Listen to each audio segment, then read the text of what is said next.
Hey guys, the chicken is here. We're back today with another home gym video. In today's video, guys, we're going to be talking about, well, I was initially going to be talking about this. I'll tell you why I'm not talking about this in just a second, but I thought what we could do instead was talk about the Rogue deadlift platform. I've had this pretty well since I started the gym here. So I've had it like over a year now, so I figured it would be a decent time to maybe do a little review and give you guys the chicken's thoughts on this thing, whether it's worth it or not worth it or whatever. Whoops, I'm gonna stand just fell. Bear with me a second. Oh, no, screwed it up even more. Hold on. You can get a good look at Homer while I'm trying to fix this. Are you going to stay? Nope. Oh, it's the middle, that's why. Do we fix it now? Yeah, there we go. All right, sorry about that. Yeah, so I was going to talk about these things. These are from Calibrex. What are they called? So it's not actually, I don't think they're actually on sale just yet. But what it is a velocity tracker. So it's pretty cool. Basically, you tap it on the end of the bar, and then it measures your bar speed.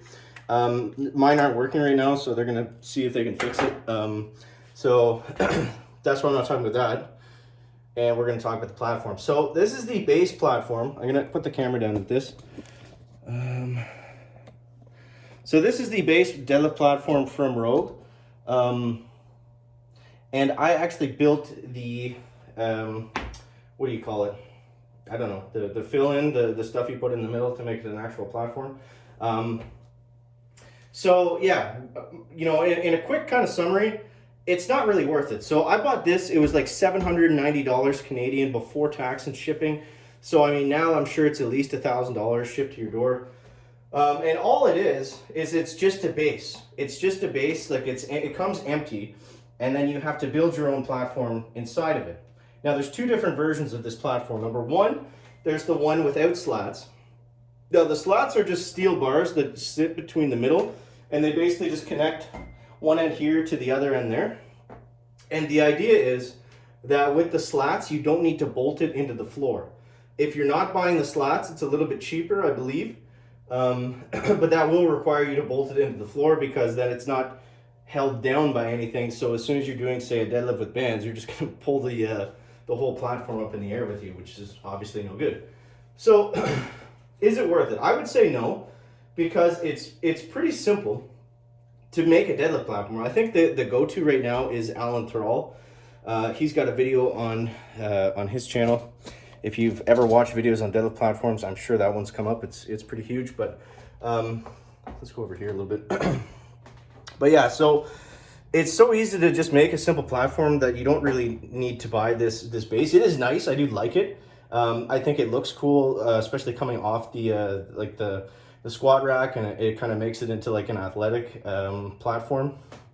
But the only thing you're missing are the band pegs. So I believe a much easier way to do this would just be to simply get one sheet of 3/4 inch plywood, or maybe 2 sheets, and then have the middle be plywood, and then cut your stall mats, which essentially you have to do anyways, to make the insert. That's what it's called, not the base or the platform, the insert. To make the insert for the platform, you're going to have to do that anyway. So it's pretty easy. I literally just went to Home Depot and I just measured it out. I was like, I need these cut. And then I had an extra stall mat here, so I just cut it up and used that for the top. Because you want rubber for the top, or for the sides, for the weights to sit on. But it's nice to have, it's just for looks mainly. It's nice to have the plywood in the middle. It's a little more sturdy too than the stall mats. I mean, the stall mats are heavy and thick, so I mean they're not going anywhere, but it just gives it a nice look and feel. So that's typically what most people do. But yeah, if I was to do it over again, I would probably just go with 2 sheets of plywood, cut out the centerpiece, cut out 2 pieces of stall mats for the top. You know, you don't even have to glue them to anything. You can put some screws in the corners if you want to, because it's heavy enough. It's not really going to shift around on you depending on how you put it together. But yeah, and then I believe you can actually buy just these band pegs. They don't sell them at Rogue, but I think you can get them from Harbor Freight, or you can get something similar. If you guys look up over here, I made a setup for reverse bands, and I mean, it's not that hard to make a band peg. So this is it's just a hook that sits in the wall with 2 bolts in there, and that works fine. That works fine. The bands connect to it. I mean, you could even do something like that and you know, screw it down on either side. Just get a loop or something. You just want to make sure it's in there securely, so you want to use bolts or something. But yeah, that's the only thing. So I would not recommend this as a good home gym purchase. I think there's a lot easier ways to do it, like I said.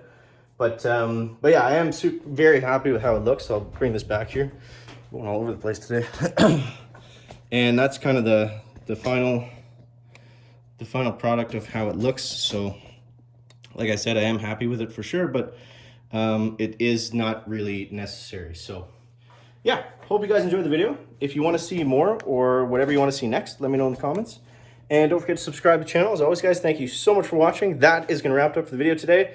Make sure to leave a like if you found it interesting, entertaining, or informative. And I'll try to keep you up to date on the Calibrix things once I get those working if you're interested. And we'll see you next one. Chicken out.